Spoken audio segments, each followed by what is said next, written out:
Pero mientras tanto, y brevemente, puedo ir compartiendo un poco la experiencia de manera muy breve de cada uno. Empezamos desde ya. No sé si nos puede levantar la mano la profesora Evangelina Bierbach. Ella es profesora de pedagogía, licenciada en pedagogía, pero es profesora también de comunicación y tutora del colegio Trener. Tiene casi ya 12 años en la gestión de la Sociedad de Debate Trener, también como entrenadora. Pasamos luego y actual secretaria, una de las secretarias generales del Consejo Mundial de Debate Escolar, representando a Perú, y bueno, una de las cofundadoras también de la Liga Peruana de Debate Escolar. Y a su lado está el profesor Joel Llovera, que también es uno de los cofundadores de la Liga Peruana de Debate Escolar. Viene la práctica de debate desde hace casi 8 años. Él es profesor de la especialidad de Ciudadanía y Cívica, si no me equivoco, Joel, de Desarrollo Personal DPCC, ¿no? Del curso de DPCC, que además también es tutor.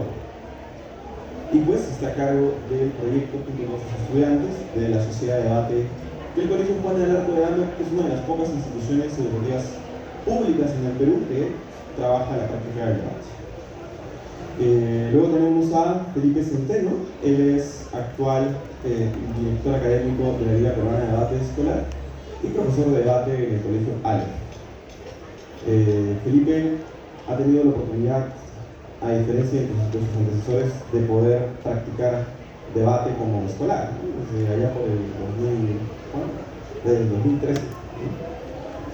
Y pues también ha participado ampliamente en el circuito de debate escolar y universitario y actualmente se encuentra como entrenador. Él fue hasta el año pasado director general de la Selección Nacional de Debate Escolar. Y bueno, aquí tenemos a la profesora Romina Barrera. Ella es de la especialidad de lenguas extranjeras, profesora de inglés, ¿no? Y la profesora Romina es la coordinadora de lenguas extranjeras del Colegio Salcantay, que es una institución educativa que viene desarrollando debate también desde hace varios años, aproximadamente 7 o 8 años, y ella es encargada de la gestión de este proyecto, ¿no? Tanto de la Sociedad de Debate como el Club de Naciones Unidas del Colegio Salcantay. Entonces yo creo que esta primera presentación, sin más dilación, voy a compartirles cuál va a ser la estructura de este conversatorio para que ustedes puedan saber qué es lo que se viene. Es importante también comentarles que vamos a tener un espacio para las preguntas y que entre tanto, entre bloque y bloque, Natalie como Luis Fernando, si pueden levantar la mano, se van a acercar a quienes recién han llegado para que puedan inscribirlos, pasar un registro y así podamos contactarlos y estar al tanto de los eventos, programaciones, algunas cosas que solemos compartir en redes sociales y eventos que realizamos tanto virtuales como presenciales. Entonces les pediría que puedan, por favor, allí apoyarnos con ese contacto. Muy bien, de los siguientes bloques. El primer bloque es un bloque general, en donde vamos a disertar sobre qué es la educación ciudadana y por qué educar. En este primer bloque se responderán algunas consultas, algunas preguntas, para luego pasar al segundo bloque, que es, sospecho, uno de nuestros bloques de más interés, en donde discutiremos qué es el debate. Vamos a intentar definir la práctica del debate, contar algunas experiencias, para pasar luego al tercer bloque, en donde vamos a explicar qué actividades se hacen en el debate. Tal vez esta parte sea la más enriquecedora para quienes se dedican a la docencia, ya que vamos a hablar un poco de la parte práctica, de cómo se materializa la práctica de debate en aula. Y finalmente vamos a terminar haciendo esta vinculación de debate con ciudadanía. ¿Qué competencias que desarrolla el debate mejoran la educación ciudadana? Va a ser el cuarto de nuestros bloques. A Felipe, que va a inaugurar esta primera parte. Felipe, y eso no exime a los demás de poder participar también si quieren contestarlo. ¿Cuál debería ser el propósito principal de la educación en el Perú hoy? Pregunta muy amplia, pero que espero que pueda enriquecerse de la experiencia de todos. ¿Cuál es el propósito principal de la educación bajo tu perspectiva? Hola, gracias Dante y gracias a todas las personas que están aquí presentes. En verdad ver que hay gente que quiere escucharnos es increíble porque hace muchos años conocíamos debate, la cantidad de gente que quizás se hubiera acercado a un auditorio para hablar de debate era muy poca. Como adelantaba antes, yo tuve la suerte de iniciar el debate cuando tenía 12, 13 años, tenía un experimento de mis profesores y entonces para mí ha sido muy bonito ver todo el recorrido y ahora aprender junto con Romina, con Joey y con Eva que me enseñan día a día qué es ser profesor, qué es ser docente, qué es ser maestro y para mí es muy muy significativo poder estar al lado de ustedes y poder compartir con ustedes unas ideas o pensamientos que surgen en debate y por debate y porque creo que todos los que en algún momento pisamos aula nos despertamos y nos preguntamos por qué educamos. Entonces, respondiendo quizás ya a la pregunta, quisiera decir dos cosas chiquitas. La primera es que yo no tengo formación en educación, yo estudié filosofía en San Marcos, entonces mi formación en educación recién viene hace un par de años cuando empecé una maestría en Cayetano. Recién ahí conocí el concepto de competencia, antes de eso, para mí eso no existía, pero yo inicié educando gente que no tenía 18 años y comencé a entender que quizás el propósito no es fijo, sino lo vas inventando día a día y vas creando formas de educar y creo que una de las cosas que más me motivaba era ver la alegría de mis estudiantes cuando íbamos a un torneo de debate y cuando pues decía bien, cuando decía mal también procesar las emociones, pasar un montón de esos espacios. Entonces para mí una de las primeras preguntas, la primera respuesta sería educar tiene que ver con guiar, pero tiene que ver sobre todo con como acercarnos a los estudiantes para crear el mismo propósito. No es un propósito fijo, sino lo vamos definiendo constantemente y poco a poco uno va inventando las razones para levantarse todos los días y seguir educando.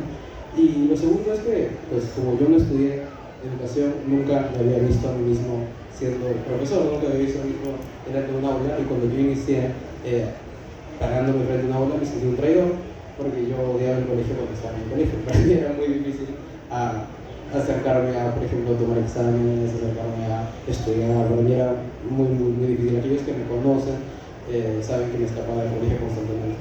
Entonces, para mí era como cierta traición, ¿no? Y luego me vi a mí mismo en una situación en la que tenía que comenzar a desprenderme de unos prejuicios quizás y comenzar a acercarme a la educación desde el otro lado, que era ser maestro. Entonces, para mí lo segundo sería, educar en el Perú tiene que ver con aprender sobre su sensibilidad y aprender a atravesar, digamos, todos los problemas que podamos vivir, acompañando a nuestros estudiantes, brindándoles ciertas herramientas para que puedan formarse a sí mismos. Porque como quizás podemos hablar más adelante, el debate es una de esas herramientas que cuando yo inicié en el colegio me brindó un espacio donde podía hablar, donde podía expresarme y donde no me sentía, digamos, evaluado constantemente. Y ahora, cuando yo estoy como intentando educar, trato de transmitir eso, un espacio donde las personas puedan aprender, crecer sin necesidad de sentirse juzgadas constantemente y creo que ese es el sentido que debemos darle la educación en el Perú hoy, educación emocional, integral en ese sentido. Entonces, con eso pues, quisiera resolver la participación y no sé si alguien quiere elaborar sobre esto.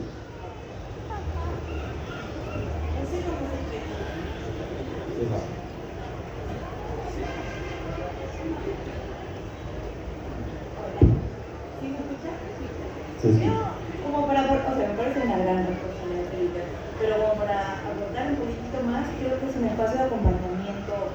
A ver, los contenidos, o sea, los aprendizajes académicos se pueden conseguir en cualquier lado, o sea, en Facebook, lo que quieras. Creo que la escuela va por otro lado y que esos aprendizajes académicos son los que se disputan. Creo que la escuela es un espacio de acompañamiento y de aprender a vivir con otro. Es como un espacio intermedio entre la familia y la sociedad. Es como aprender a vivir en sociedad. El problema que tenemos ahora es que tradicionalmente esto era así. El niño se criaba en casa por mami y papi y después pasaba por el colegio y después saltaba hacia el mundo. El tema es que ahora los chicos se crían por mami y papi en la casa, pero ya están en el mundo, sumamente metidos con todo este tema de internet y de redes sociales y demás, ¿no? Entonces, creo que por otro lado la escuela también es un espacio de resistencia, ¿no? De seguir apostando por formar la empatía y la humanidad y la capacidad crítica y apostando a acompañar en este mundo totalmente caótico y ayudar a que estas personas que están en formación, igual que nosotros, porque seguimos en formación hasta que aprendan a ajustar la información que reciben por todos lados. Me parece que ese es un papel importante de la escuela ahorita. Si me permiten, yo estaba tratando de contarlo plenamente lo que estaban comentando mis compañeros, y es más, yo creo que llevo muchos años ya enseñando, educando, y cuando empezaba me preguntaban, bueno, ¿y tú qué enseñas, no? Y yo decía, yo enseño inglés, pero ya no digo que enseño inglés. Hace varios años que ya digo, enseño a pensar, porque enseño a pensar mejor que yo, sí. Y necesitan aprender inglés para poder leer, entender, necesitan aprenderlo también para poder expresarse, para poder comunicarse con el mundo entero, pero sobre todo enseñamos a pensar.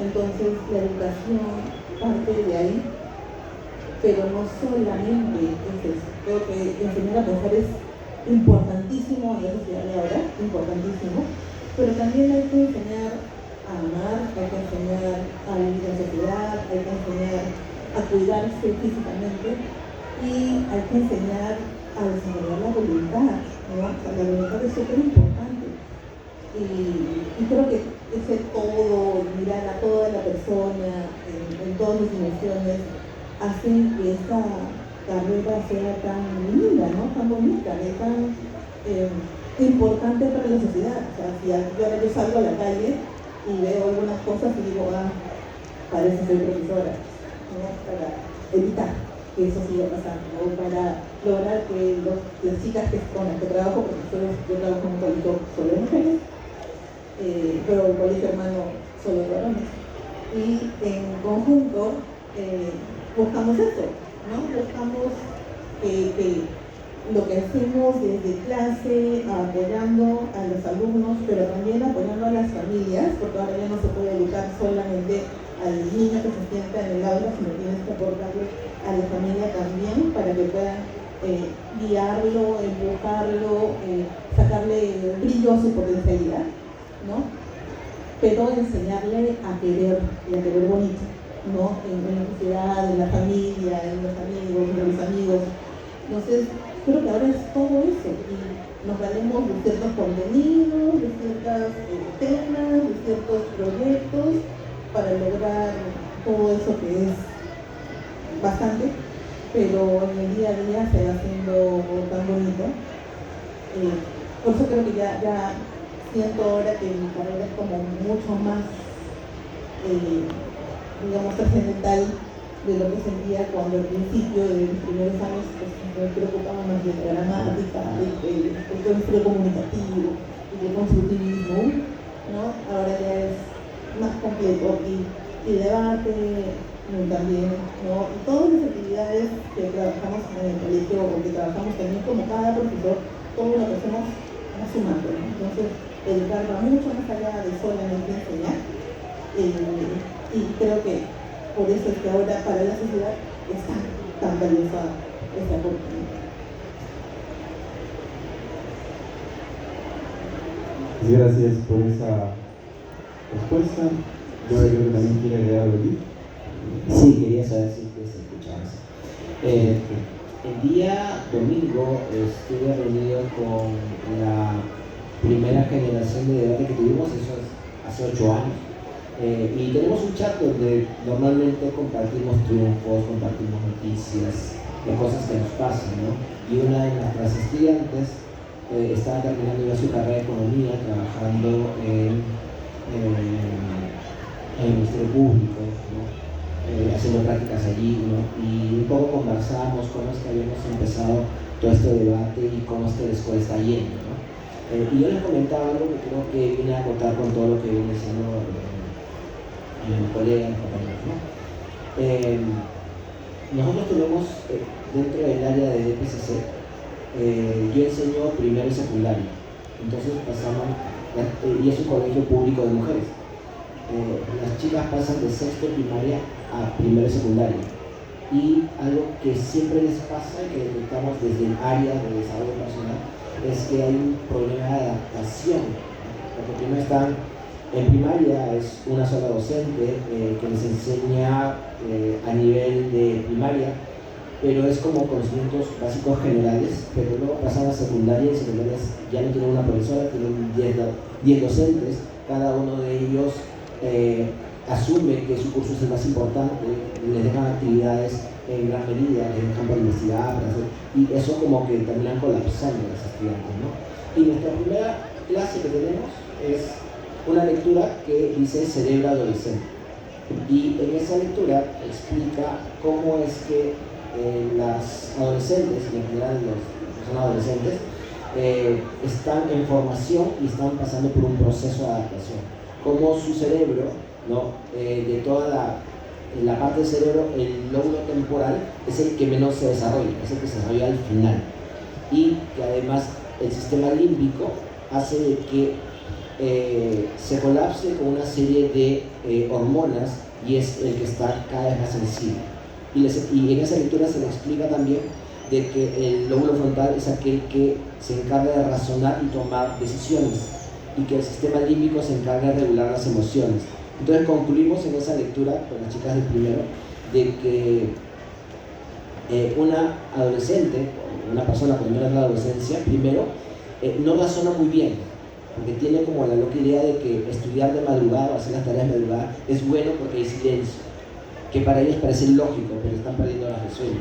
O que de repente, antes de hacer un trabajo fuerte como hacer tareas de matemáticas, primero pasó unos 15 o 20 minutos scrolleando TikTok o jugando, ¿no?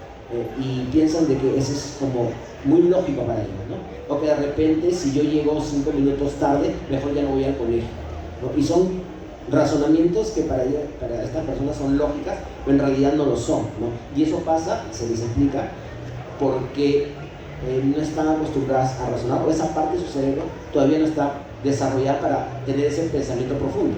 Pero segundo, están hipersensibles, entonces si uno le dice, eso no es importante, para ellos lo es, ¿no? Entonces una llamada de atención fuerte o digamos un error delante de sus compañeras es una bomba atómica para ellas, porque se sienten humilladas, se sienten mal y todo lo demás. Entonces imagínense una personita que está en un mundo diferente, que es la secundaria, con personas extrañas que ya no son como la Miss Rosa, la Miss Estrella, la Miss Esther, no sé, pues, que siempre está apapachándoles, sino más bien que les dice que se pongan de pie, que guarden silencio, que se callen y que se porten bien, ¿no?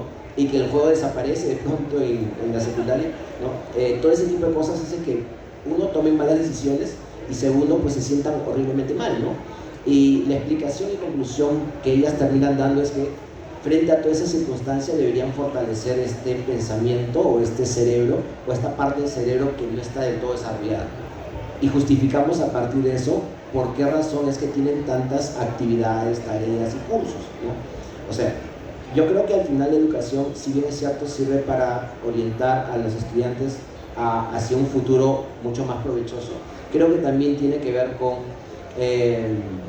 afrontar el presente, porque son situaciones en donde no solo tienen que lidiar con las clases, con los profesores que tienen cada uno un estilo y un humor diferente y un trato diferente, ¿no? Y que a partir de eso tienen que lidiar también con su situación emocional, familiar, económica y demás, ¿no? Y de compañeras, porque en realidad el mayor problema que hay en un colegio público es precisamente eso. O sea, estudiantes que vienen a veces sin desayunar o a veces con padres que ya están trabajando y que tienen que ir solas a la escuela, ¿no? Con problemas emocionales fuertes, con inseguridades y con todo eso. Entonces la escuela termina siendo ese espacio en donde ellas fortalecen cerebro para que puedan lidiar con todo este mundo. Entonces no solamente es como proyectarse hacia el futuro, sino la educación también les sirve en la práctica o en el corto plazo a saber lidiar con su propia vida, ¿no? Eso es lo bonito, digamos, del curso de FCC. Básicamente es una terapia de medio año donde se les enseña desarrollo personal, porque también empiezan a descubrir sus talentos, ¿no? En qué son buenos, y eso es un punto importante para que puedan ellos, las estudiantes, empezar a entender por qué es que tengo que estudiar, no solamente porque, no sé, esta fórmula química me va a servir para el futuro, probablemente no, ¿no? O que de repente pues las fórmulas matemáticas me sirvan para conseguir trabajo, quizás tampoco, pero el hecho de hacer ese ejercicio mental ayude a fortalecer ese pensamiento crítico, a desarrollar ese pensamiento crítico y también a lidiar con las emociones, porque no es casualidad que una persona que tenga bajas calificaciones, ¿no?, también tenga problemas emocionales fuertes, ¿no? Entonces creemos que a partir de eso también no solamente ayuda a lidiar con la adolescencia, con los problemas propios de la adolescencia, porque el conocimiento hace eso, sino también a descubrir talentos, a descubrir que son únicas, que tienen algo importante que aportar, y eso también es orientado hacia el futuro, ¿no? Por lo menos en mi curso funciona de esa manera, y es muy bonito y divertido como ellas, por ejemplo, encuentran su superpoder, por ejemplo, que es una actividad que hacemos en donde ellas descubren cuál es la cualidad que tienen y por qué esa cualidad es tan importante para ellos y cómo podría ayudar esa cualidad a las demás, ¿no? Y te salen con cosas como: yo sé escuchar a las personas cuando piden un consejo, yo soy ordenada, yo sé jugar algún deporte, ¿no? Yo sé hacer muñequitos de papel, yo sé dibujar, y eso lo convierte en un superpoder, y eso genera pues un desarrollo de autoestima muy fuerte, ¿no? Creemos que de pronto la educación también tiene que ver con eso. O sea, sí es cierto lo que decía Eva, que el conocimiento y el contenido es una excusa para poder descubrir estas cosas, ¿no? Y el debate aporta muchísimo más también en esta línea. Educar en ciudadanía en Perú, basta con enseñar cuáles son tus derechos y tus deberes, cómo comportarte, los símbolos patrios, qué implica desde diferentes lugares, desde diferentes asignaturas, enseñar ciudadanía en Perú. Esa es una respuesta. Yo creo que puedo aportar un poquito aquí. En realidad yo creo que para responder a la pregunta primero habría que preguntarnos qué es un ciudadano, porque o sea, al final lo que yo veo es, digamos, si queremos educar en ciudadanía, la idea es formar ciudadanos, entonces la definición de ciudadano sería muy importante. Pero acá tengo dos apuntes que me parecen interesantes, o que al menos a mí me hicieron pensar en algún momento en la carrera estudié filosofía de la educación, que era, el primero es si es que nosotros queremos realmente adaptar la educación al concepto abstracto de ciudadano, porque un ciudadano en realidad varía de definición dependiendo de cada una de las ciudades en donde estamos, los lugares que definen derechos y deberes. Había constituciones antes que apartaban a cierto tipo de ciudadanos, o sea, pensemos en regímenes como la colonia, por ejemplo, durante un tiempo no se tomaba como ciudadano las comunidades indígenas, eventualmente esto se abre a partir de procesos históricos, como la Valladolid, por ejemplo, pero al final lo que tenemos entonces es un concepto de ciudadano externo, y nosotros tenemos un montón de niños que no necesariamente van a entrar dentro de este concepto de ciudadano, siento que es como forzar a estas personitas a entrar dentro del concepto de ciudadano. Entonces, en primer lugar yo haría ese punto, es decir, la ciudadanía creo que se entiende de formas diversas, y yo diría que quizá la más universal, la más acertada sería como una persona que convive, que está en sociedad, que vive con otros, que se relaciona con los demás. Lo segundo es, el segundo punto que quería hacer tiene que ver con, muchas veces creo que la educación está orientada a elementos productivos, o sea, yo he visto un montón de publicidad de cuáles diciendo, estas son las 10 habilidades laborales del futuro.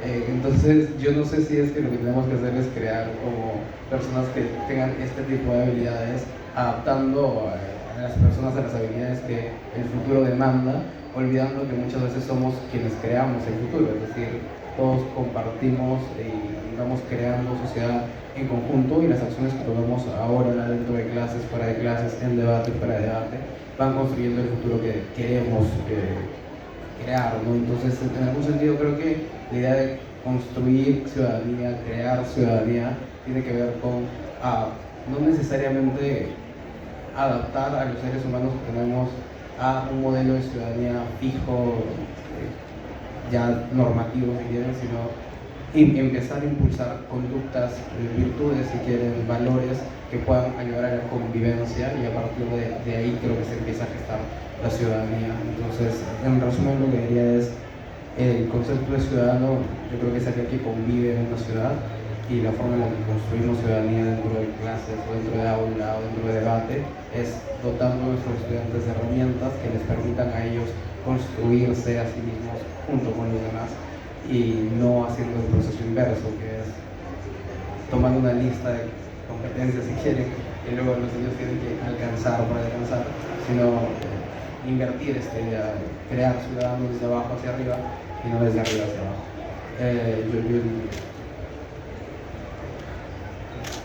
¿Yo?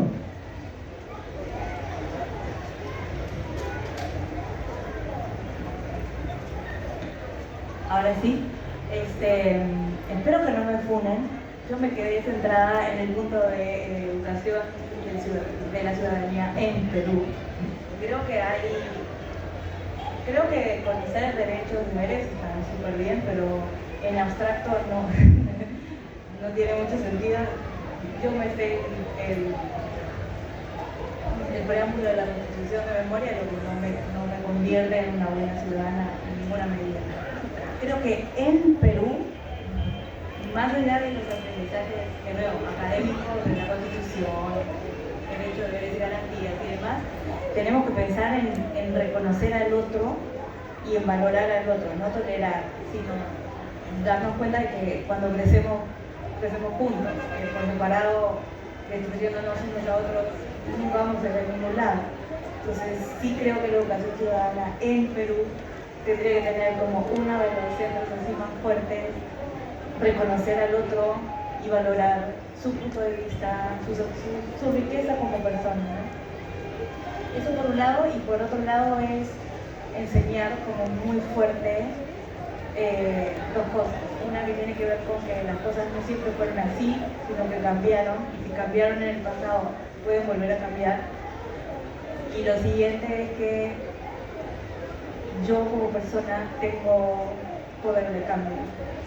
Entonces creo que eso tiene que ver con algunas problemáticas que ahorita necesitamos rompiendo la cabeza en Perú, reconocer al otro y darme cuenta que yo soy parte también. Gracias, Eva. Quisiera agregar, y como es Eva, reconociendo que estamos hablando de ahorita del Perú, porque sí creo finalmente que tenemos que educar a los alumnos como ciudadanos del mundo, pero para eso pues primero hay que ser ciudadano de tu país. Y creo que uno de los problemas con los que a veces tengo que lidiar es con que a veces nuestras alumnas, nuestros alumnos no conocen realmente cuál es la problemática del país, más que lo que puedan de repente ver en un noticiero, un poquito, o leer en Facebook, en Instagram, en TikTok. Y pues la problemática del país va mucho más allá, o sea, es mucho más que Lima, ¿no?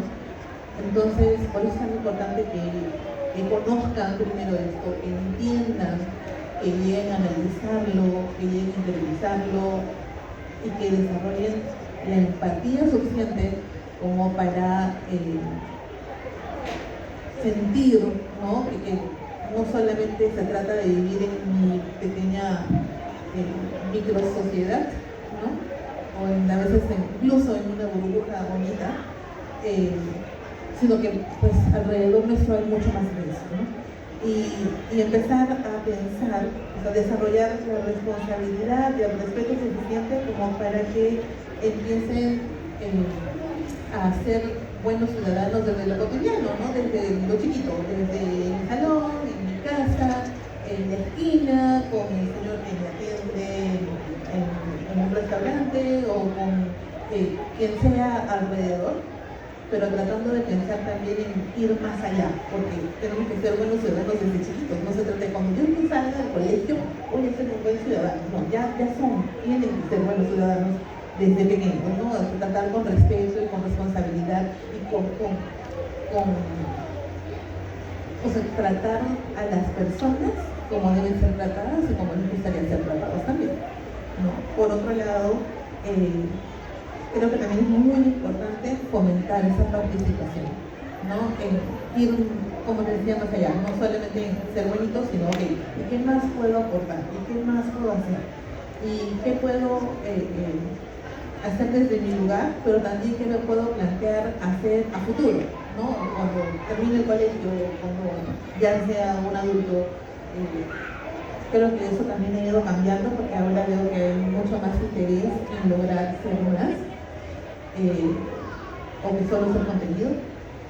Pero creo que para todo eso el desarrollo de análisis y que tengan ese juicio crítico para ver las cosas no solamente bueno o malo, sino también en la escala de grises y poder encontrar, identificar de qué manera puedo yo aportar, eso también es muy importante.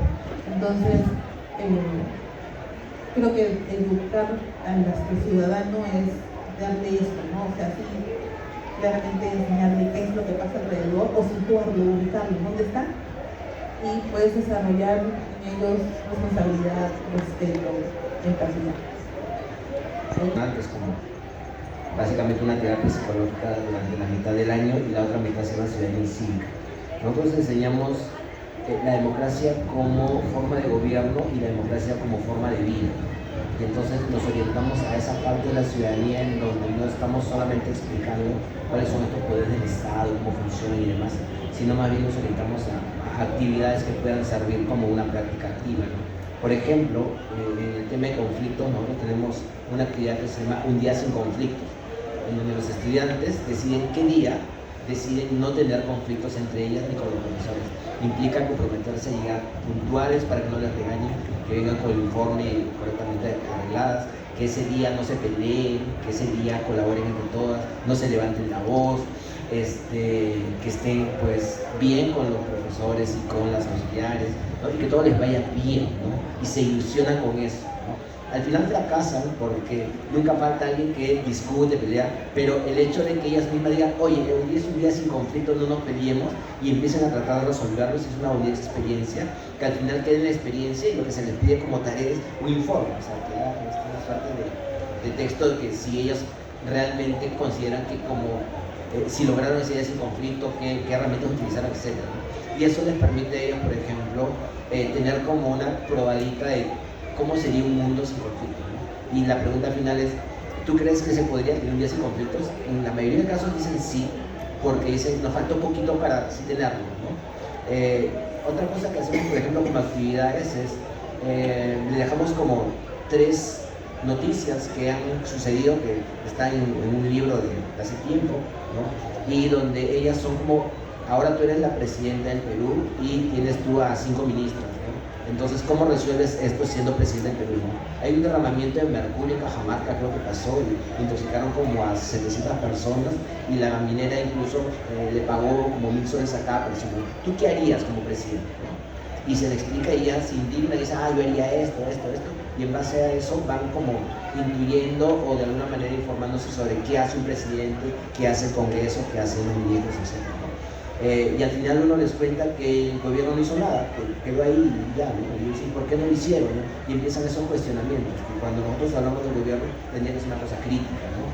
Y por último tenemos 2 programas que nos parecen muy buenos, que lo hemos ido formando con el tiempo, con los demás colegas del área, y uno es que el último bimestre tienen que hacer un proyecto de labor social, vale decir, al interior del colegio tienen que resolver un problema ellos mismos, ¿no? Y hay proyectos de reciclaje, hay proyectos de concientización, se van a primaria a contarles cuáles son sus principales derechos, etc., ¿no?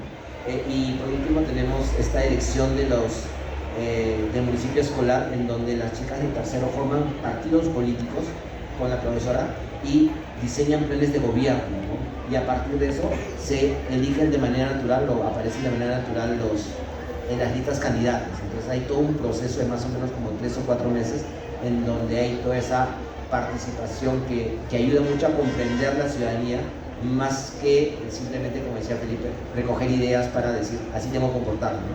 Y creo que eso es valioso también desde la escuela, ¿no? ¿Cuántas veces hemos llegado a asociar la palabra debate con discusión, con conflicto, se nos ha dicho mucho que debemos de evitar el conflicto, que por tanto, por asociación, algunos se quedaron con la idea que debíamos de evitar debatir. ¿Y cuánto daño nos ha hecho eso, ¿no? Una sociedad en la que para poder reparar sus profundas contradicciones y sus profundos sismos, ¿no? Y fragmentaciones, necesitamos el diálogo, necesitamos un diálogo respetuoso. El debate puede entenderse entonces como un acto comunicativo, si lo vemos desde la lingüística, desde la pedagogía podemos entenderlo como una herramienta, de la cual vamos en el bloque 3 a desarrollar a profundidad. Y pues para los amantes de la práctica deportiva, digamos, como un deporte mental, y tal vez es la parte más vistosa del debate, que le quita protagonismo a la parte educativa, el debate puede entenderse como un deporte académico del cual pues, hay torneos amistosos, hay un torneo nacional, hay un torneo mundial, ¿no? En inglés y en español. Entonces, teniendo esta idea de que el debate puede ser un acto comunicativo, puede ser visto como una herramienta pedagógica o como un deporte académico, lo que me gustaría compartir y conversar con nuestros ponentes es si es que este debate del que hablamos, que es tan general, es lo mismo que el debate académico que se practica en aulas. Y si es que el debate es para todos, todos pueden y deben debatir, el debate es para todos. ¿Qué diferencia el debate en general al debate académico que se aplica en las aulas? ¿Felipe? Por alguna razón me hacen comenzar a responder, entonces lo haré.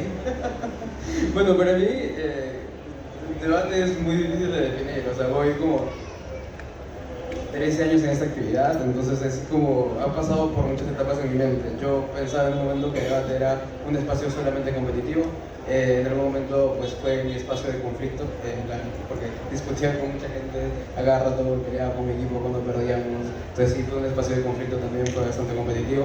Eventualmente para mí debate se comenzó a convertir en mi trabajo, entonces también era solo un espacio en donde yo solamente, digamos, enfocaba mucho mi esfuerzo en producir, digamos, cierto tipo de conocimiento para debate y cosas por el estilo, pero eventualmente, y gracias a Dios y gracias a Eva en realidad, porque Eva me ayudó muchísimo con esto, entendí que debate no era solamente un espacio de competencia, sino entendía debate como si quieren un estilo de vida, quizás una forma de acercarse al mundo en la que no todo está dicho anteriormente. Perdón. Sí, es que como para contarlo bien breve, yo entendía debate como una forma de ordenar el mundo, porque lo que yo hacía era ver todo lo que estaba sucediendo en el mundo, armarme argumentos a partir de lo que estaba pasando y podía tomar una postura o una decisión frente a los acontecimientos del mundo. O sea, debate como que te invita y al mismo tiempo que te obliga a ser testigo de lo que está pasando en el mundo, porque tú luego vas a un torneo y te ponen una moción sobre lo que está pasando en algún lugar de África, Medio Oriente, qué sé yo, te estás medio obligado a aprender de eso si quieres competir en debate y tal.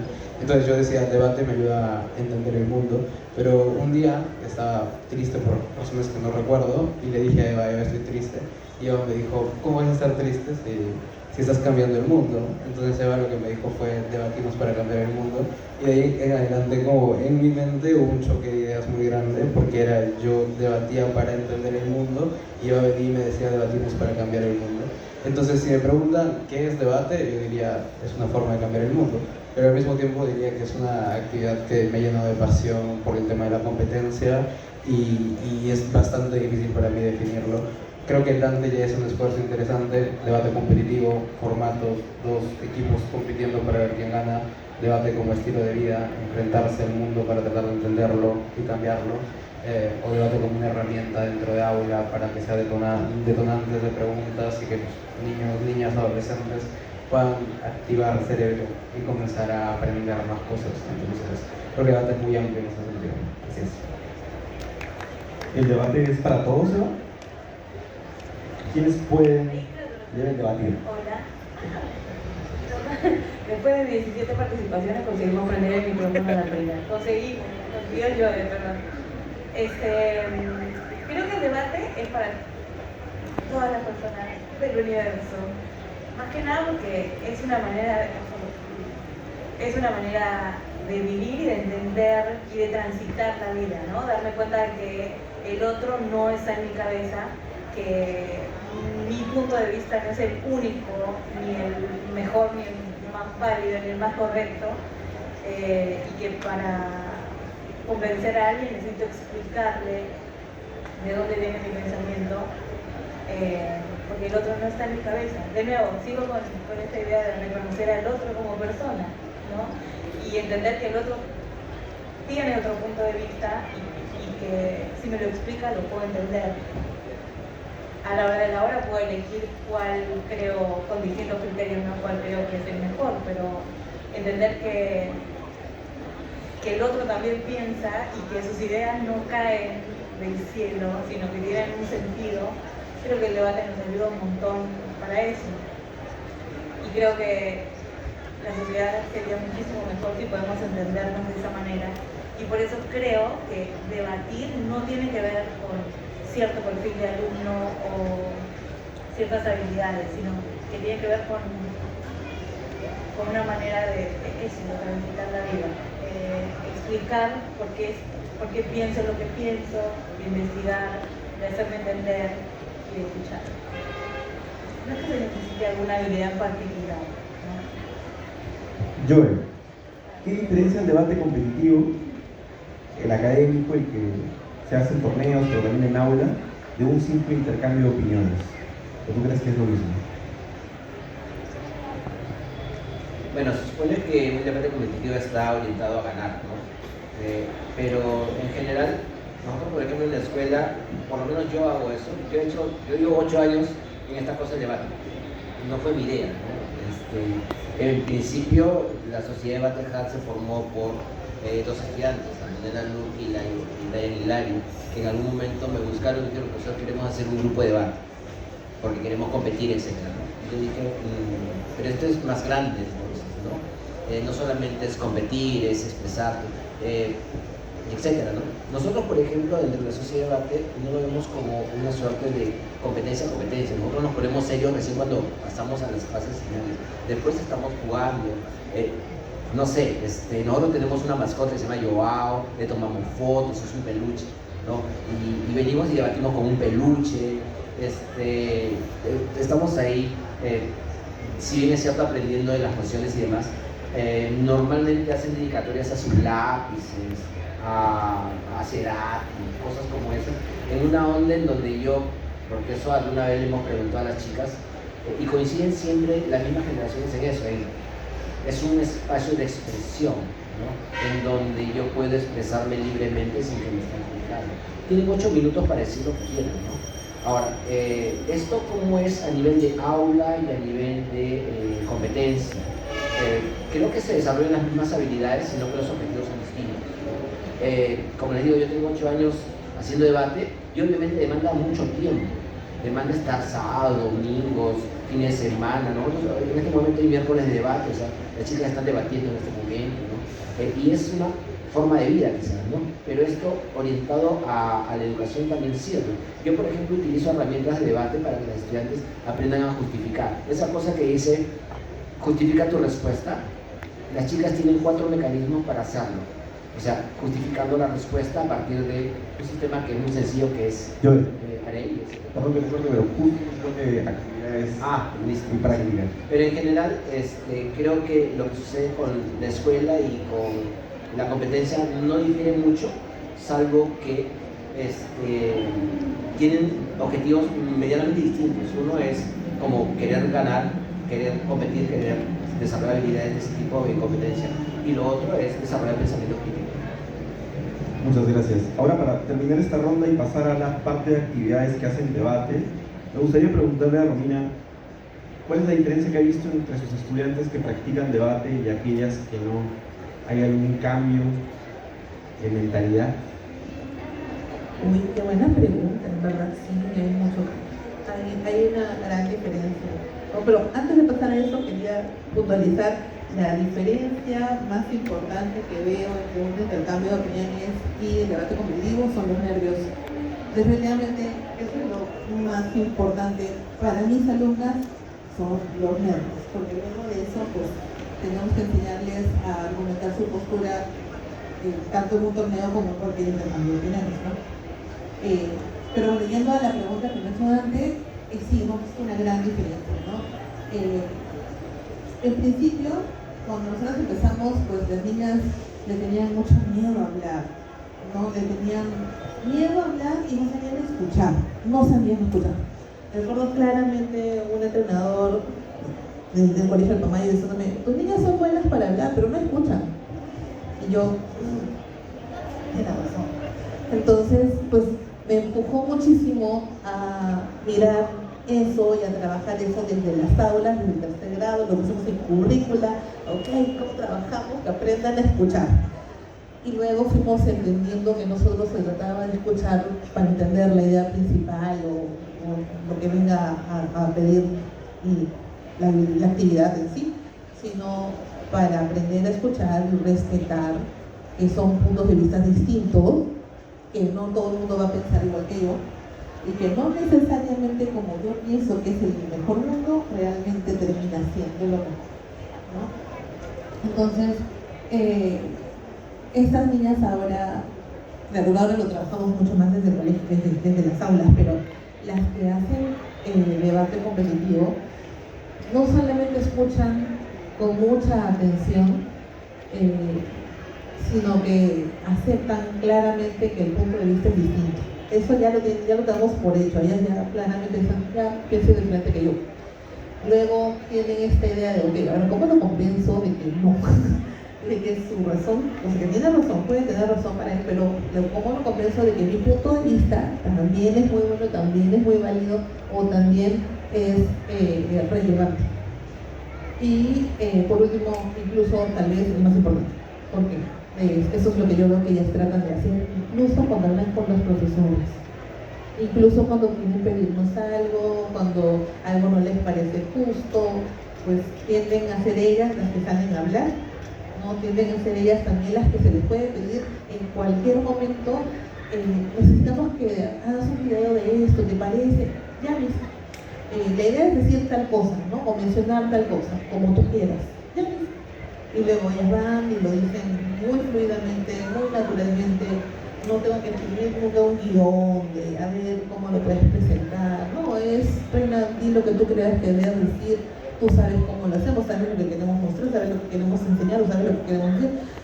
Dame tu opinión, suéltalo. Y lo hacen con muchísima naturalidad. Y ya veo que no solamente dicen las cosas, no solamente mencionan los hechos, sino incluyen su opinión de una manera bastante respetuosa y muy natural. Y lo otro que veo, que creo que es muy importante también, es lo empoderadas que están, ¿no? Estas niñas ya no le tienen miedo a asumir nuevos retos, ellas ya se lanzan, ¿no? Y si ahí surge una nueva situación, yo también quiero, y yo también puedo, ¿no? Y es como, ¿y cómo hacemos? Comienzan a dar. Esa es un poco cómo lo resolvimos, ¿no? Hemos terminado esta parte de teorización. Recuerden que en el bloque 3 vamos a reflexionar y compartir actividades concretas que ellos desde su formación y desde su experiencia utilizan en aula para pues trabajar esto desde clases, ¿no? Debate. Pero hasta este punto me gustaría tomar 3 participaciones o preguntas que quieran hacer el público, principalmente sobre estos puntos de los que ya hemos hablado, insisto, actividades y cosas de las que vamos a hablar luego. Vamos a tener un apartado también de ronda de preguntas después de este bloque 3. Pero hasta el momento, ¿alguien tiene alguna consulta para pasar el micrófono, algún comentario? Quien ha estudiado filosofía, por favor. Sí. ¿Qué filósofos, qué fuentes, ¿no?, usa para enseñar a sus alumnos? Y por ejemplo, de los grados de los más pequeños hasta los, o sea, ¿hay diferencias o son los mismos filósofos o filósofas? O hay, por ejemplo, determinados, según determinado grado, según las edades, van cambiando los filósofos, o cuáles serían, cómo son sus técnicas para enseñar respecto a estos filósofos. Gracias. Fernando, bueno, contestaré ahora, ya que creo que queda una pregunta más, pero me parece que que quizás podemos vincular ambos temas, que era un poco conversar sobre las temáticas que los estudiantes deberían aprender a medida van creciendo y quizá vincularlo con la pregunta de qué filósofos enseñamos en el colegio. Acá les voy a dar pues, en tres partes. La primera es, en la actualidad hay dos formas de enseñar filosofía, una es a partir de autores y otra es a partir de problemas. Si tú enseñas a partir de autores, haces que los niños aprendan de, no sé, Platón, Aristóteles, Kant y una cantidad de filósofos que podrían mencionar.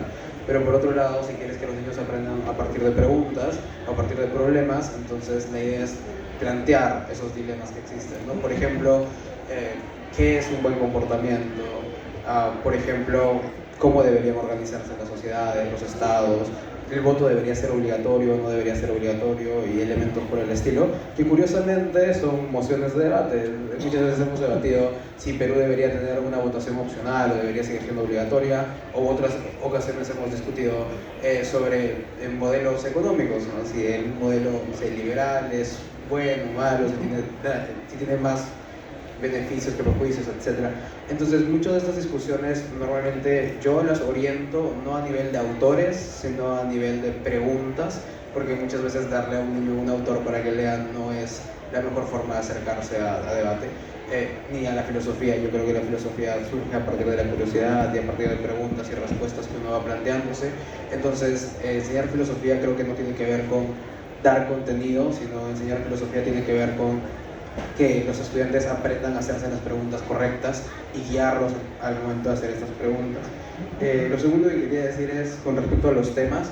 Yo creo que los temas son muy variados. O sea, en debate creo que hay una discusión muy clásica que es prohibir los zoológicos, que es deberíamos prohibir los zoológicos porque es una actividad que hace que los animales estén muchas veces encerrados en condiciones que los dañan, etc.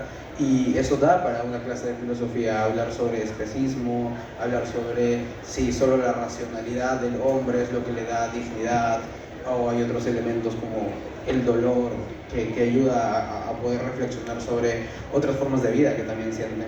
Entonces creo que los temas van desde ahí hasta hablar sobre economía, política, historia, etc. Entonces yo creo que los temas pueden ser muy, muy variados. Y la priorización de temas usualmente se da a partir de la actualidad. O sea, hablar ahora mismo de conflictos como Israel-Palestina, Ucrania-Rusia, los aranceles de Estados Unidos, etcétera, creo que hay que vincularlos mucho, quizá con algo que ya decía yo, que era las noticias, que es vincular bastante con lo que está pasando en la actualidad. Y lo último que iba a decir es, a veces creo que se tiene la idea de que debate es una actividad y la filosofía también muerta, porque es como lees a Platón y es como, o sea, de alguien que escribió hace 1000 años, ¿no? Entonces es como, se tiene una idea como que es de repetir cosas que antes se han dicho. Yo creo que habría que invertir esa idea. El debate hace que los estudiantes entiendan que sus pensamientos están vivos y que tienen la capacidad de hacer cambios, y yo creo que eso es importante. Es decir, en último lo que diría es, los temas son variados, hay que acercarnos a la filosofía y al debate a partir de plantearnos las preguntas correctas, plantearnos muchas preguntas, y no habría que tener esta sesgo quizá un poco academicista de hay que leer directamente a un autor clásico para poder hacer filosofía. Creo que podemos hacer filosofía desde nosotros mismos. Entonces, plantear las preguntas correctas es la forma en la que creo que podemos enseñar filosofía de mejor manera, sobre todo cuando hablamos de filosofía en el colegio. Sí. Ese eje humanístico que hoy en día tanto falta en el colegio como en las universidades o en el día a día, ¿no? Se ha dejado de lado. ¿No creen ustedes que esta es la piedra de toque, la piedra fundamental para mejorar nuestra realidad? Y no solo el Perú, sino nuestra realidad inclusive mundial, en donde, como señaló uno de los personas que participó, trastoca el orden de nuestros valores, ¿no?, occidentales, con Grecia a la cabeza, y nos pone en una posición de incertidumbre, de una posverdad, que tal vez es algo importante de enseñar o justamente debatir, aclarar con muchachos en el colegio y con jóvenes en las universidades. Gracias.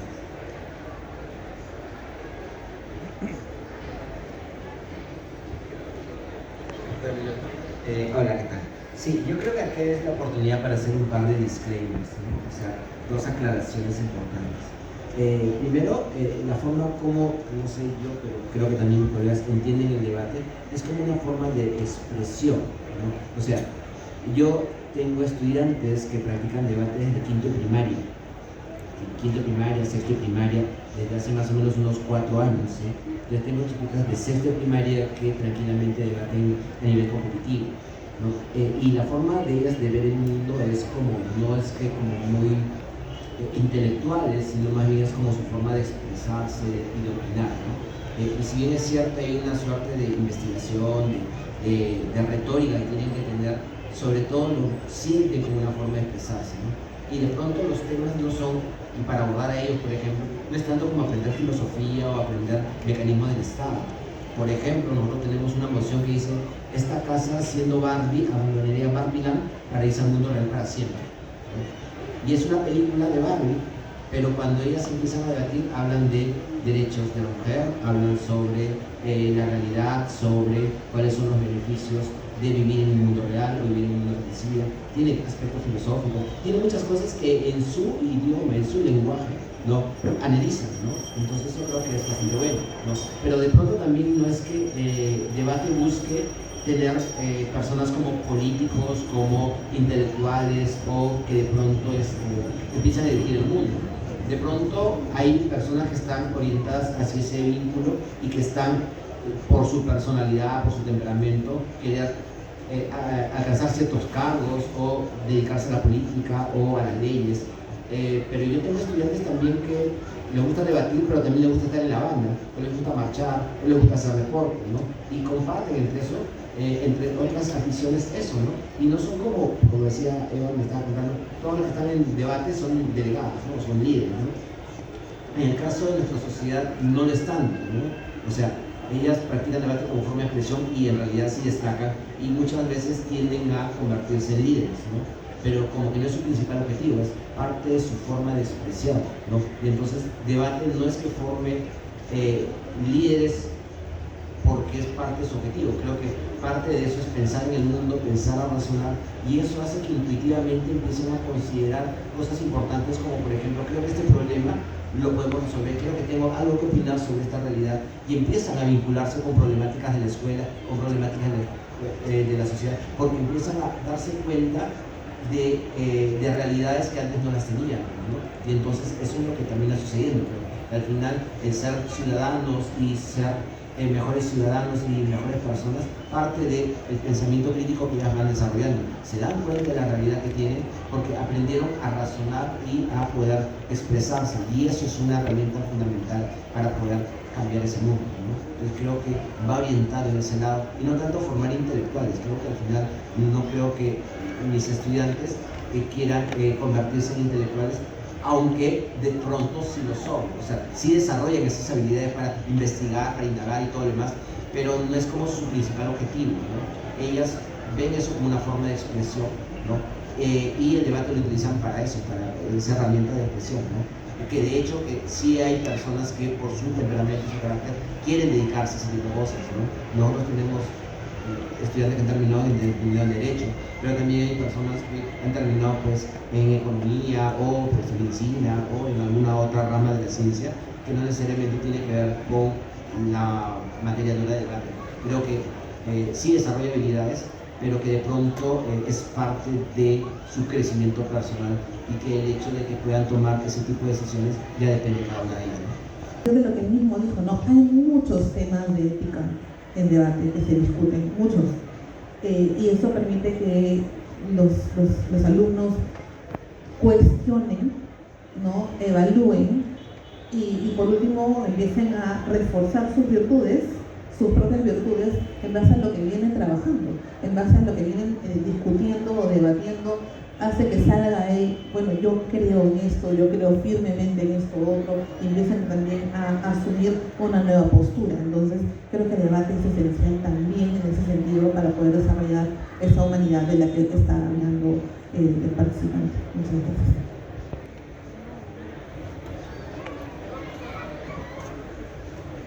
Hola, vieron que no logramos de lo logró Llorenando. No sé, yo creo que entendí otra cosa de lo que dijo Calamino. Entendí en cierta medida, creo que hay un link que no se puede romper entre el debate y la acción. Porque el debate en el aula y para ver quién gana la medalla es totalmente estéril, inútil y egoísta además. Creo que una vez que uno aprende algo y uno entiende que algo está mal, no puede desaprenderlo o desverlo. O sea, le queda como una piedra en el zapato que para mí te empuja muy fuertemente hacia la acción. O sea, una vez que viste que las cosas se pueden cambiar y que hay gente que está, no sé, marginada, gente que está sufriendo o que no es justo lo que está pasando, no hay forma que te quedes solo en la palabra. Creo que te mueve muy fuerte hacia la acción. Y en ese sentido le decía yo de que toda la selección de debate del colegio son todos delegados, pero es porque verlo te mueve a hacer algo. Y creo que tiene que ser directísimo la conexión entre lo que discutimos y lo que especulamos con lo que hacemos, porque si no, no tendría sentido. No estamos cambiando nada, me parece. No sé. De lo competitivo, que ya hablábamos que existían formatos de debate, formato mundial de colegios, el card poker, parlamentario británico. Más allá de eso, ¿qué actividades ustedes realizan, han propuesto, proponen, han hecho relacionadas o vinculadas a debate, orientadas a formar ciudadanía, que ya creo que comprendimos que formamos ciudadanía en todas las áreas, todas las asignaturas? Entonces, de todas las que ustedes hacen, porque sé que hay algunas que harán en específico para inglés, en específico para español, ¿no? ¿Cuáles son las que más se orientan a la formación de ciudadanía? ¿Quién quiere empezar? Ok. A ver, yo tengo una actividad favorita este año, porque siempre la recuerdo y la compartí, creo que con Eva, con Dante y con todo el mundo. Es que me encantó. Lo que pasa es que este año lo que hice con mis niños en Aleph fue pedirles que pensemos un poco en qué era un argumento y les preguntaba, bueno, ¿qué entienden por argumento? Y yo les decía que yo entendía un argumento como un árbol, porque tiene raíces fuertes, tiene que haber razones que sostengan la copa del árbol, mientras más delgados el tronco y las raíces, un árbol se va a caer, con la idea de que ellos entiendan que un argumento requiere mucho sustento. Y luego les pedía que miren alrededor, que piensen en sus casas, que miren todo lo que tenían por todo el colegio y que seleccionen alguna estructura y con plastilina la vayan armando. Ellos armaban su argumento de plastilina y luego me explicaban por qué habían seleccionado esa imagen y trataban de vincularlo con las partes del argumento. Yo les decía, un argumento tiene afirmación, razonamiento y evidencia. Entonces la afirmación puede ser, por ejemplo, en un árbol, la copa que se sostiene con razonamientos y evidencia, que son el tronco y raíces. Por ahí está la idea de una hamburguesa. La carne de la hamburguesa es lo sustancial de la hamburguesa. Una hamburguesa sin carne no es hamburguesa. Entonces, ¿qué es lo sustancial a un argumento? Los razonamientos. Entonces, equiparaban, digamos, el razonamiento con la carne, ¿no? Entonces es una actividad que a mí me gustó un montón porque en primer lugar hacía que los chicos relacionen muchas estructuras que podían encontrar en cualquier lado y al mismo tiempo darles la intuición de que un argumento tiene que ser sustancioso, tiene que buscar ser sostenible, tiene que sostenerse a sí mismo. Y encontré muchas imágenes muy diversas, encontré gente que hacía como muros, otras personas que hicieron un farol de luz, y cuando yo preguntaba por qué esto es un argumento, algunos me decían, porque nos ilumina y nos da un camino a seguir, y por ahí quizás es una intuición filosófica también, ¿no? De la razón que ilumina, si quieren, cosas por el estilo. Entonces, nada, esa es una actividad que a mí me gustó mucho durante este año, la pienso replicar durante todo el tiempo que pueda replicarla, porque siempre surgen esculturas nuevas. Alguien hizo una medusa y decía, los tentáculos son los razonamientos porque hacen que avancen las ideas, cosas así. Es bastante bonito escuchar a los chicos contarme por qué lo que sea que hayan escogido es un argumento. Y nada, esa es una actividad que yo hago y fue bastante bonita. Gracias, Felipe, por compartir esa actividad. No sé si los demás les gustaría compartir alguna otra.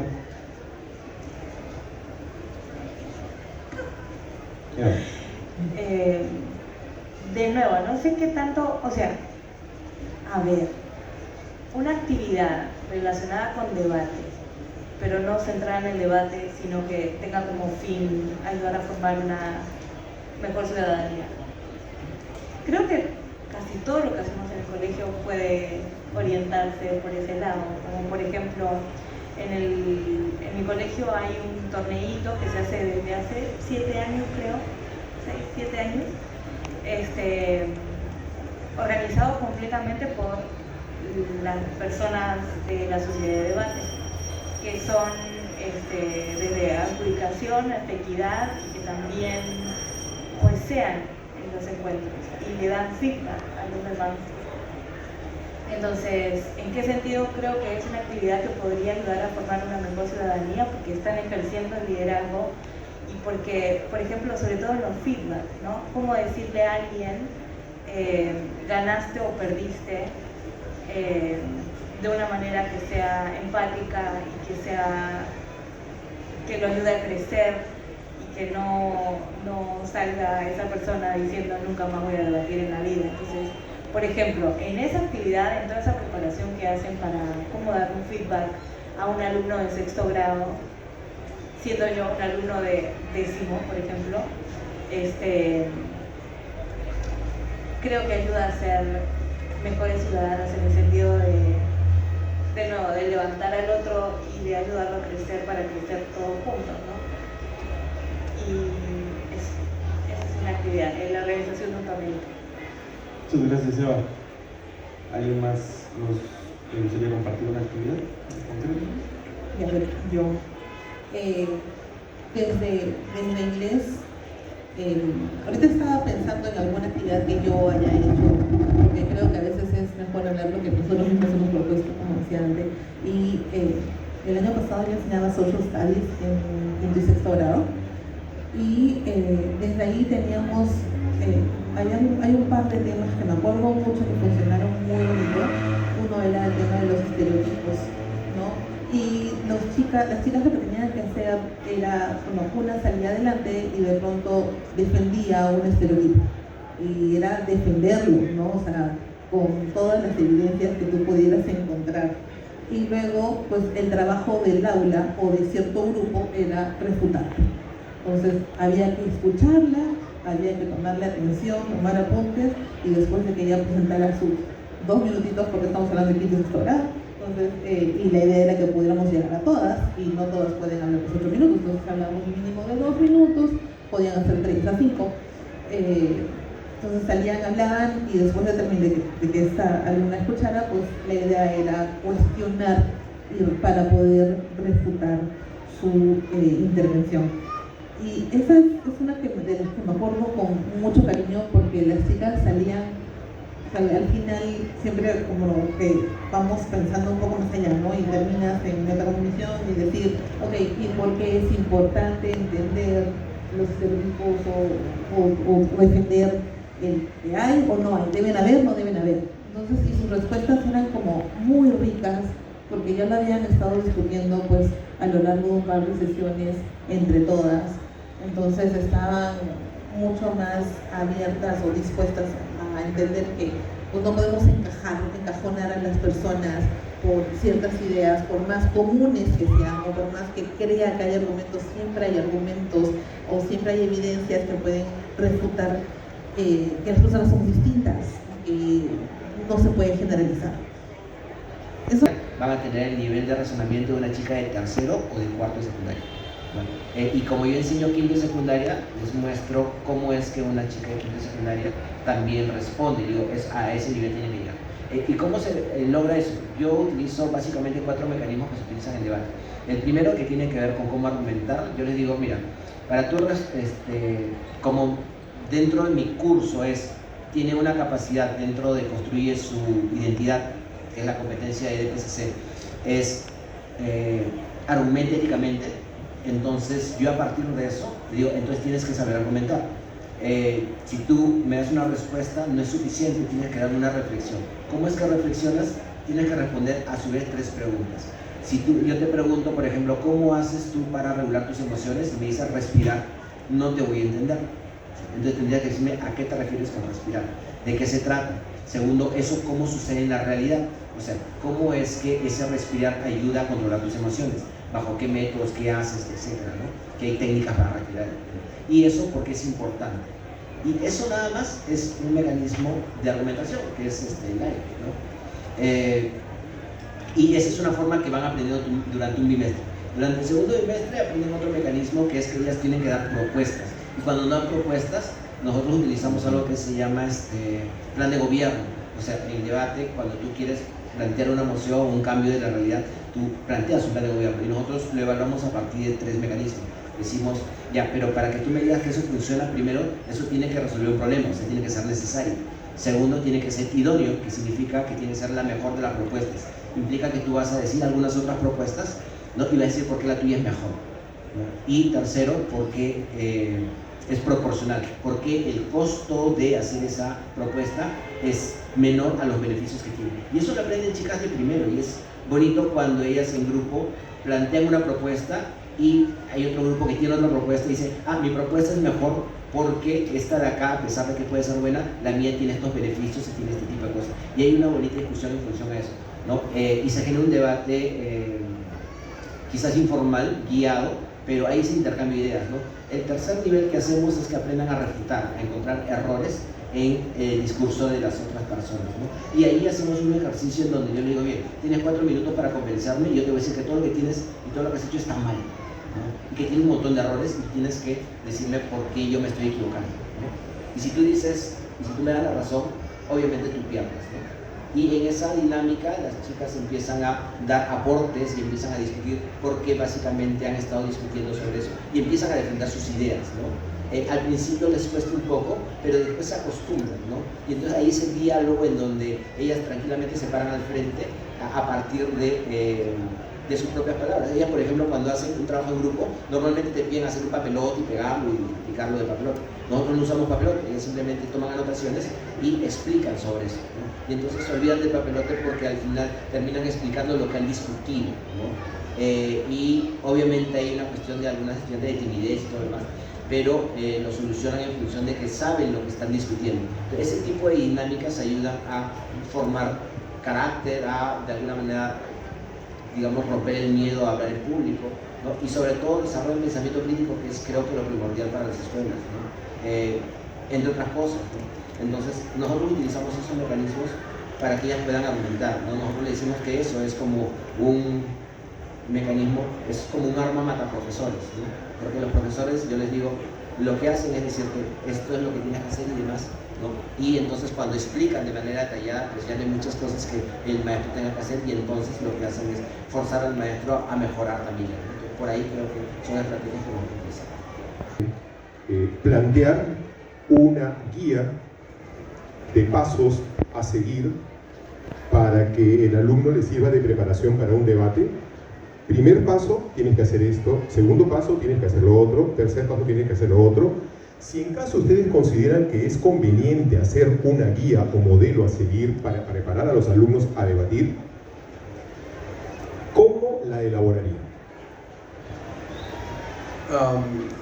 Sí, tengo muy poco tiempo para responder, así que le robaré la palabra a todos porque tengo respuesta para todo en esta ocasión.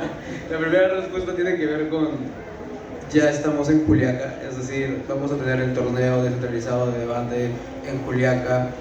Dante, recuérdame las fechas. 15 y 16 de noviembre es un torneo en donde estamos invitando tanto a colegios de Lima para que vayan para allá como a toda la parte sur para que puedan estar presentes dentro de esta actividad. Además vamos a tener capacitaciones, no es la primera vez que estamos por allá, el año pasado también estuvimos, hace 2 años también estuvimos, entonces la liga tiene como misión descentralizar debate y lo estamos intentando de muchas formas. A veces los temas quizá de presupuestos y al mismo tiempo de tiempo que tenemos es como muy difícil abarcar una cantidad mayor de colegios, siempre lo intentamos y vamos en esa misión. Así que poco a poco estamos descentralizando el debate. Hay un montón de material de parte de la liga gratuito en redes que podrían ir consultando para que puedan ir conociendo más sobre debate. Pueden buscar LPD en Instagram, en Facebook y van a poder acceder a ese material.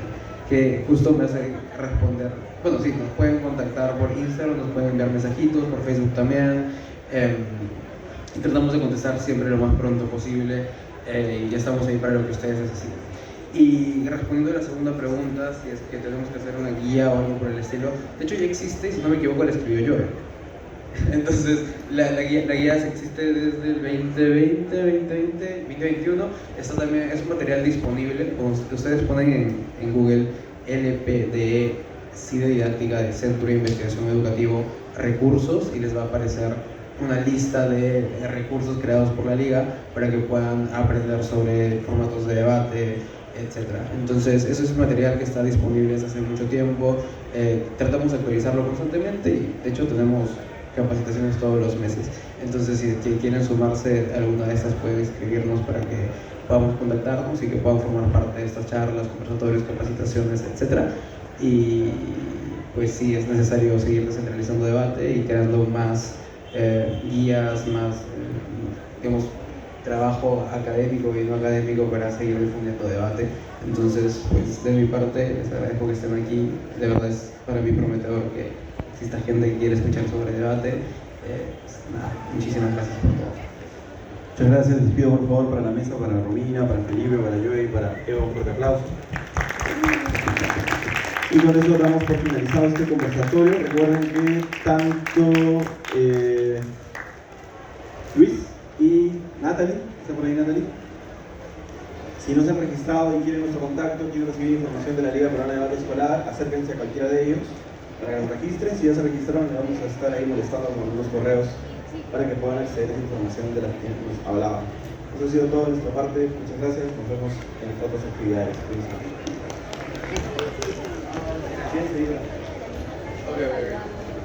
¿Saludarlo? Sí, así. 3, 2, 1. Saludos.